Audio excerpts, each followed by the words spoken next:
तर मित्रांनो, मागच्या भागात आपण पाहिले अचानकपणे श्रीकांतच्या वडिलांच्या निधनानंतर तो कशा पद्धतीने त्याच्या वडिलांच्या जागेवर त्या शिक्षण संस्थेत माळी म्हणून कामाला लागला आणि त्याचे दिवसच फिरले, कारण गर्ल्स हॉस्टेल कॅम्पसमध्ये त्याची नियुक्ती झाली आणि त्या हॉस्टेलच्या तरुण मुलींचा सहवास आपसुकच त्याला मिळाला आणि श्रेयाबरोबर तर त्याने. तर बघूया पुढे काय होते. पण त्याआधी आपल्या सर्वांना आग्रहाची विनंती आहे, अतिशय मेहनतीने आम्ही तुमच्यासाठी नवनवीन आणि सुंदर कथा आणण्याचा प्रयत्न करतोय. आम्हाला तुमच्या सपोर्टची आणि मदतीची गरज आहे, ज्याने आम्ही लवकरात लवकर नवीन व्हिडिओ पोस्ट करू शकू. म्हणून व्हिडिओ खाली असलेले थँक्स बटन दाबून आम्हाला सहकार्य करा आणि आमच्या चॅनलला जास्तीत जास्त लाईक, शेअर आणि सबस्क्राईब करायला विसरू नका. गेली 15 वर्षे विजया मेट्रन म्हणून काम पाहत होती. ऐन जवानीत पतीच्या रिंद्रामुळे त्या एकाकी पडल्या होत्या. मात्र त्यांच्या जीवनात रंग भरला होता तो त्याच कॉलेजचा माळी दयाराम याने. विजया मेट्रन होताच काही दिवसातच दयारामची माळी म्हणून नियुक्ती झाली होती. तो कॉलेजच्या कॅम्पसमधील सर्वंट क्वार्टरमध्ये राहत होता. दयाराम ऐन जवानीत होता, तर विजया तरुण विधवा होती. तिचा दिवस कॉलेजच्या आणि हॉस्टेलच्या कामात व्यतीत होत होता. मात्र रात्र तिला खाऊन उठत असे. तिचे जवान शरीर बंड करून उठत असे. एकदा तिनं दयारामला आपल्या जाळ्यात ओढण्याचा प्रयत्न केला आणि दयाराम त्यात सापडला. दयाराम ऐन जवानीच्या भारात होता. त्याचं असं झालं, एकदा दयारामला बरं नव्हतं. त्याला ताप येत होता. आपल्या क्वार्टरमध्ये तो एकटाच राहत असल्याने त्याची देखभाल करणारे कुणीच नव्हते. तेव्हा विजयास त्याला काय हवं काय नको ते बघत होती. तिच्या वागण्याने दयारामही भारावला. एके दिवस विजयाने त्याच्याकडून स्वतःला शांत करून घेऊन आपली खूप दिवसाची इच्छा पूर्ण करून घेतली. दयाराम गावाकडचा रांगडा गडी होता. त्याला हे शहरी फूल आयतं सुंगायला मिळालं. तो त्यावेळी ब्रह्मचारी होता. त्या दिवसापासून मग विजया व दयाराम यांचे संबंध सुरू झाले, ते त्याच्या निधनापर्यंत. दयारामचे लग्न होऊन त्याला 2 मुलंही झाली होती. मात्र या दोघांनी आपल्या संबंधाची वाच्यता कुठेच होऊ दिली नव्हती. कधी दयाराम त्याच्या रूममध्ये तर कधी विजयाच्या रूममध्ये त्यांच्या कामलीला रंगत असत. दयाराम हर प्रकारे विजयाला विविध आसनात शरीर सुख देत असे. तसा त्याचा स्टॅमिनाही मोठा होता. एकदा तर त्याने विजयाला एका रात्रीत 5 वेळा तृप्त केले होते. दुसऱ्या दिवशी विजया कॉलेजला जाऊ शकली नव्हती. अर्थातच विजया गर्भनिरोधक गोळ्या वेळेतच घेत होती, त्यामुळे त्याच्यापासून ती कधी प्रेग्नेंट राहिली नव्हती. दयारामचं निधन झालं तेव्हा विजया खूपच रडली. तिला आपल्या जीवाभावाचं कुणी गेल्याचं दुःख झालं होतं. पुन्हा देहाच्या उपासमारीने तिला ग्रासलं होतं. पण जेव्हा तिला समजले की दयारामचाच तारणाबाण मुलगा त्याच्या जागी नियुक्त होतोय, तेव्हा ती मनोमन सुखावली होती. दयारामचा मुलगा श्रीकांत त्याच्या जागी नियुक्त होण्यात तिचाही हात होता, कारण इंटरव्ह्यू पॅनलमध्ये तीही होती. श्रीकांतला पाहताच तिच्या मनात आणि तिथेही फुलपाखरं उडू लागली होती. ती आता दयारामच्या तरण्याबाण पोराकडून आपली भूक भागवून घ्यायचं स्वप्न पाहत होती. परंतु म्हणतात ना, भगवान देत आहे तो छप्पर फाडके देत आहे. सर्वप्रथम बाजी मारली श्रेयानं. तिनं श्रीकांतकडून वाटेल तितक्या वेळा आणि वाटेल तसे स्वतःला शांत करून घेतले होते. आता विजया श्रीकांतला जाळ्यात कसं पकडायचा हाच विचार करत होती. विजयाने 40 पार केली होती, तर श्रीकांत 18 वर्षाचा तरणाबाणगडी होता. म्हणतात ना, काम वासनेपुढे कोणाचेच काही चालत नाही. याचा एक फायदा असा झाला होता की त्यांच्या वयातील फरकांमुळे कुणाला संशय घेण्यासारखे काहीच वाटत नव्हते. आणि एकदा तो योगायोग जुळून आला. त्याचे असे झाले, एकदा विजयाची तब्येत बिघडली. 2 दिवस ती घराबाहेर पडली नाही. तिला ताप येत होता. बाकीच्या स्टाफकडून श्रीकांतला ही बातमी समजली. तसा तो जेवणाच्या सुट्टीत विजयाच्या घरी गेला. विजयाला मेट्रन म्हणून हॉस्टेलपासून थोडे दूर एक बंगल्यासारखे क्वार्टर होते. ते 3 प्रशस्त खोल्यांचे होते. श्रीकांतने पाहिले की हॉस्टेलमधल्या काही मुली तिथे अगोदरच विजया मॅडमना भेटायला आल्या होत्या. श्रीकांतला पाहून विजया खुश झाली. तिच्या डोळ्यात एक वेगळीच चमक आली. ती म्हणाली, काय रे श्रीकांत, आज आठवण आली तुला विजया मॅडमची? श्रीकांत काहीच बोलला नाही. विजया अशक्त झाली होती. तिच्या चेहऱ्यावरचा रंग साफ उडला होता. श्रीकांतने पाहिले तर घरात सर्वत्र पसारा होता. साफसफाई पण नीट झालेली दिसत नव्हती. थोड्या वेळात हॉस्टेलच्या मुली गेल्या. आता श्रीकांत एकटाच होता. कसं वाटतंय मॅडम आता? श्रीकांतने विचारले. हां, आता ठीक आहे. हे बघ श्रीकांत, संध्याकाळी जरा येऊन जा.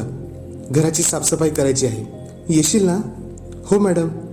हे काय विचारायचं झालं? श्रीकांत म्हणाला. मग तोही तिथून निघून गेला. संध्याकाळी श्रीकांत विजयाच्या घरी गेला तेव्हा पाहिले तर विजया मॅडम जरा आता फ्रेश वाटत होती. तिने पातळ काळ्या रंगाची मॅक्सी घातली होती. श्रीकांतला पाहून विजयाला बरे वाटले. तिने श्रीकांतला चहा घेणार का विचारले. श्रीकांत नको म्हणाला. तरी सुद्धा बळेच उठून विजयाने त्याला चहा दिला. मॅडम उगीच कशाला त्रास घेता? श्रीकांत म्हणाला. अरे त्रास कसला, आता बरेच काम करायचे आहे. चहा घे म्हणजे बरे वाटेल, विजया म्हणाली. नेहमी विजयाला ब्लाऊज आणि साडीमध्ये पाहणाऱ्या श्रीकांतला विजयाला मॅक्सीमध्ये पाहून जरा वेगळे वाटत होते. विजयाने पांढरी अंतर्वस्त्रे घातली होती. ती मॅक्सीमधून स्पष्ट दिसत होती. तिचे ऐवज मोठे व मांसल वाटत होते. एवढ्यात विजया कशासाठी तरी वाकली आणि तिच्या पाठमोऱ्या सर्वांगाचे दर्शन त्याला झाले. विजयाने तिकडे पाहिले तो चाटच पडला. मॅक्सीच्या आतून विजयाच्या अंतर्वस्त्राचा शेप स्पष्ट दिसत होता. तिने काळ्या रंगाची पातळ मॅक्सी घातली होती, त्यामुळे विजयाच्या पांढऱ्या रंगाच्या अंतर्वस्त्रांचा आकार अगदी उठून दिसत होता. तशी ती गरकन वळली तेव्हा मॅक्सीच्या लोणे गळ्यामधून पुष्टऐवज श्रीकांतच्या नजरेस पडले. श्रीकांतने झटकन आपण तिकडे पाहिले नाही असे भासवून दुसरीकडे नजर फिरवली. पण मात्र श्रीकांत आपल्या शरीराकडे लक्ष देऊन पाहत होता. हे विजयाच्या चाणाक्ष नजरेतून मात्र काही सुटले नाही. श्रेयाने स्त्री देहाची मजा काय असते हे अगोदरच त्याला समजावून दिल्याने श्रीकांतला आता समोरचे दृश्य पाहून तापणे साहजिकच होते. त्याच्या मांड्यांमध्ये चळवळ सुरू झाली. निसर्ग नियमाप्रमाणे त्याची कानशिले तापू लागली. खरं म्हणजे त्या नजरेने श्रीकांतने विजयाला कधीच पाहिले नव्हते. जवळजवळ ती त्याच्या आईच्या वयाचीच होती. पण वासनेपुढे सर्व काही माप असते आणि तसेच झाले. अचानक विजया आतल्या खोलीत गेली. तिथे तिचे बेडरूम होते. ते अस्तव्यस्त होते. तो साफ करण्याच्या बहाण्याने विजयाने श्रीकांतला हाक मारली. श्रीकांत आत आला. त्याला पाहून विजया तर कधीचीच तापली होती. तिने चक्क श्रीकांतला मिठी मारली, चुंबने घेऊ लागली. श्रीकांत क्षणभर गांगरला. विजयाचा पुष्टदेह त्याच्यातला पुरुषार्थ चाळवत होता. त्याचे हात विजयाच्या पाठीवरून फिरू लागले. हळूहळू ते विजयाच्या पाठीवरून खाली घसरू लागले आणि कमरेकडून आणखी खाली घसरले. विजयाने तर त्याच्या गालांवर आणि ओठांवर चुंबनांची खैरात केली होती. हळूच विजयाने त्याचा एक हात आपल्या हृदयाजवळ ठेवला आणि ती तो हात शरीरावर दाबू लागली. आता श्रीकांतचे दोन्ही हात विजयाच्या पुष्ट देहावरून फिरत होते. मग अधिक वेळ न दवडता विजया खाली बसली. त्याच्या अवयवांचे दर्शन करून ती त्याच्याशी खेळू लागली. ती मनातच म्हणाली, बाप तैसा बेटा. श्रीकांतच्या तरण्या बाण देहाकडे पाहून आणि उसळत्या अवयवांकडे पाहून विजयाला राहवले नाही. ती आपल्या बेडवर लोटली आणि श्रीकांतला बोलवले. श्रीकांतला पुढे काही सांगण्याची गरज नव्हतीच. त्याने विजयाला क्षणार्धात मोकळे केले होते. आहा, विजयाच्या संपूर्ण नितळ मोकळ्या देहाकडे पाहून तो चांगलाच चेकाळला होता. ती कामरसाने वाहत होती. श्रीकांतने तिचे इथेच रसपान केले. कित्येक दिवसांनी विजया हे स्वर्गीय सुख बघत होती. ती उसासे टाकू लागली. आता श्रीकांतने आपल्या 2 बोटांच्या जादूंनी तिला अक्षरशः वेडे करून सोडले होते. हे सगळे करताना श्रीकांतला हे मात्र कळून चुकले होते. श्रेया कोवळी कळी होती, तर विजया अनुभवी आणि पूर्णपणे उमललेले एक फूल. मग अधिक वेळ न दवडता विजयाने श्रीकांतला पुढच्या कार्यक्रमाचा इशारा दिला. त्याने तसेच केले व तो तिच्यावर अतिशय आवेशाने तुटून पडला. विजया त्याला साथ देऊ लागली. श्रीकांत तिला कुस्करत होता, तर विजयाच्या अंगात परमसुखाची कारंजी नाचत होती. ती स्वतःला अधिक काळ रोखू शकली नव्हती. तिने श्रीकांतला पूर्णपणे आपल्या बाहुपाशात ओढले आणि तिच्या अंगावर एक काटा आला. ती शांत झाली.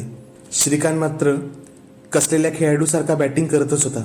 शेवटी त्यालाही राहवले नाही आणि तोही शांत होऊन निश्चित विजयावर कोसळला. आता विजया सुद्धा श्रीकांतच्या तावडीत होती. त्याला आणखी एक सावज मिळाले होते. इकडे विजयाला श्रीकांतच्या रूपाने तिचा दयाराम तिला परत मिळाला होता. पण श्रीकांतसाठी ही फक्त सुरुवात होती, कारण तो ज्या ठिकाणी होता तिथे मुलींची काहीच कमी नव्हती. ॲना ही श्रेयाची रूम पार्टनर होती. गोव्याजवळच्या गावात तिचं घर होतं. तिचा बाप टीबीनं अकाली वारला होता. तशी ॲना तिच्या आईसारखीच दिसायला खूप सुंदर होती. अभ्यासात हुशार होती. तिची घरची परिस्थिती यथातथाच होती. पीटर नावाच्या एका हॉटेल मालकाने तिच्या आईला मेरीला मदतीचा हात दिला होता. स्पष्ट भाषेत सांगायचे म्हणजे मेरी पीटरची रखेलच झाली होती. ॲना कशीबशी 10वी पास झाली. तिच्यासमोर आपले हे वासनेचे खेळ नको म्हणून मेरीने पीटरला सांगून या महागड्या कॉलेजमध्ये व हॉस्टेलमध्ये तिला ठेवले होते. अर्थात पीटरची नजर ॲनावरही होती. पीटरपासून ॲनाला दूर ठेवणे हेही तिला हॉस्टेलमध्ये ठेवण्याचे एक मुख्य कारण होते. ॲनाला शिकवून तिचे चांगल्या मुलाबरोबर लग्न लावून देणे हेच मेरीचे ध्येय होते. ॲना श्रेयाची रूम पार्टनर झाली. दोघींची चांगली मैत्री झाली. ॲनाचे उफाट्याचे शरीर आणि तिच्या मोठ्या यौवनांचे श्रेयाला आकर्षण वाटणे साहजिकच होते, कारण कलाबरोबर तिने शारीरिक संबंधाचा अनुभव घेतल्यामुळे श्रेयाला आता ॲनाबरोबर प्रेम क्रीडेची संधी कधी मिळते याची ती वाट पाहत होती. आणि एके दिवस ती संधी अचानकच चालून आली. त्या दिवशी ॲनाला तिच्या आईचे पत्र आले. रात्री झोपताना ते पत्र वाचून ॲना एकदम भावूक झाली होती. ती रडू लागली. श्रेयाला समजले की ॲना काय रडत होते. श्रेया तिचे सांत्वन करू लागली. ती ॲनाच्या बाजूला बसली. तिच्या खांद्यावर हात ठेवून तिला थोपटू लागली. ॲनाने आईचे पत्र आले आहे हे तिला सांगितले. तिला आईची आठवण आली. तिला आईची खूप आठवण आली होती. बोलता बोलता ॲनाने आपली कहाणी श्रेयाला सांगणे सुरू केले. ती सांगू लागली, माझे वडील वारले तेव्हा मी 7 ते 8 वर्षाची असेल. उत्पन्नाचे दुसरे काहीच साधन आमच्याकडे नव्हते. आमचे एक जुने घर होते. तेवढीच काय आमची प्रॉपर्टी होती. माझी आई दिसायला सुंदर आहे. मी माझ्या आईचंच रूप घेतलं आहे. ऐन जवानीत विधवा असल्याने अनेक पुरुषांचा डोळा माझ्या आईवर होता. आईला मला खूप शिकवायचे होते. स्वतःच्या पायावर मला उभे करायचे होते. शेवटी तिने पीटरचा आसरा घेतला होता. पीटर आमच्याच एरियातला एक श्रीमंत मध्यमवयीन निसन होता. त्याची अनेक हॉटेल्स होती. तो सारखा आमच्या घरी येऊ लागला. मी लहान असल्याने पीटर अंकल आमच्या घरी काय येतो हे मला समजत नव्हते. मी त्याला अंकल म्हणायची. पीटर रात्रीच्या वेळी आमच्या घरी यायचा. माझी आई त्याला दारू प्यायला द्यायची. त्याच्यासाठी जेवण तयार करायची. जेवण होताच मला लवकर झोप असे ते सांगायची. मी झोपी जायची. सकाळी उठून पाहते तर तो पीटर गेलेला असायचा. एके दिवस रात्री मला अचानक जाग आली. आई माझ्या बाजूला नव्हती. मी तिला शोधू लागले तर बाजूच्याच बेडरूममधून मला कसला तरी आवाज ऐकू आला. तसाच मंद उजेडही येत होता. माझे कुतूहल जागे झाले. मी हळूच जाऊन पाहिले आणि जे काही मी पाहिले ते थक्क करणारे होते. माझी आई व पीटर अंकल संपूर्ण उघड्या अवस्थेत होते. पीटर अंकल आणि माझी आई एकमेकांच्या शरीरांना अक्षरशः कुस्करत होते. माझ्या आईच्या मादक मस्त गरगरीत गोलाईवर पीटरचा हात फिरत होता. आपल्या बोटांनी माझ्या आईला तो अगदी ढगात पोचत होता. काही वेळाने दोघेही एकमेकांच्या अवयवांतून प्रेमरसाचा स्वाद चाखत होते. दोघांचेही मंद मंद सुस्कारे त्या रूममध्ये फिरत होते. मी पहिल्यांदाच असं काही पाहत होते. माझ्या संपूर्ण शरीरात एक वेगळ्याच प्रकारचा कंप जाणू लागला होता. ते नक्की काय होते मला समजत होते. मला जाणवले माझ्या मांड्यामध्येही एक प्रकारचा करंट संचारू लागला होता.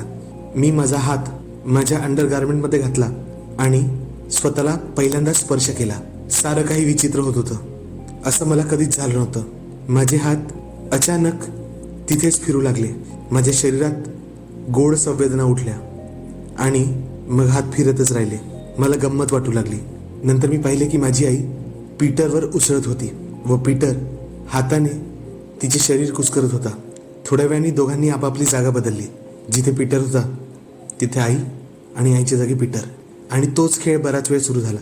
बराच वेळ दोघांचे सुस्कारे त्या खोलीत फिरत होते. थोड्या वेळानंतर दोघेही एकमेकांपासून दूर झाले. मग मीही जाऊन झोपले. दुसऱ्या दिवशी मी सहज आईला विचारले, आई रात्री तू कुठे गेली होतीस? माझ्या प्रश्नाने ती गांगरली. ती काहीच बोलली नाही. संध्याकाळी पीटर घरी येताच त्यांचे काही हळू आवाजात बोलणे झाले.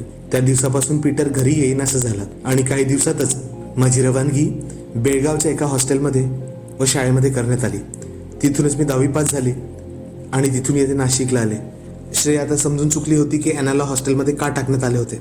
तसेच तिने सांगितलेली तिच्या आईची आणि पीटरची हकीकत ऐकून श्रेयाही तापली होती. तिने ॲनाला सांत्वन करण्याच्या बहाण्याने मिठी मारली. ॲनालाही बरे वाटले. हळूहळू श्रेया तिच्या पुष्ट यौवनावर हात फिरवू लागली व तसाच तिने ॲनाचा हातही आपल्या छातीशी ठेवला. अर्थात ॲना ही पेटलीच होती. तिला काही कळायच्या आतच ती श्रेयाच्या समलिंगी चाळ्यांना बळी पडली होती. दोघीही आता क्षणाचाही विलंब न करता मोकळ्या झाल्या होत्या व एकमेकांच्या अवयवांना सुख देण्याचा प्रयत्न करत होत्या. तसेच प्रेमरसाचा रसपान सुद्धा करत होत्या. श्रेया अनुभवी होती. तिच्या या कृतीमुळे तिने लवकरच ॲनाला गार केले होते आणि मग ॲनाकडून स्वतःलाही शांत करून घेतले होते. तेव्हापासून रोज त्या दोघी या समलिंगी मैत्री पलीकडल्या संबंधांचा आनंद घेत होत्या. त्या मजा करू लागल्या होत्या. त्यांनी हे गुपित ठेवले होते आणि ते कुणालाच माहीत नव्हते. फक्त त्या दोघांचे तरुण शरीर जेव्हा जेव्हा जवळ येत होते, एक भडका उडत होता, एक आग उठत होती आणि मज्जाच मज्जा. तर मित्रांनो, तुम्हाला लेडीज हॉस्टेल या कथेचा दुसरा भाग कसा वाटला हे आम्हाला नक्की सांगा आणि आमच्या चॅनलला लाईक, शेअर आणि सबस्क्राईब करायला विसरू नका. तसेच थँक्स बटन दाबून आम्हाला सहकार्य करा. तर लवकरच भेटू नवीन एपिसोडसोबत. धन्यवाद.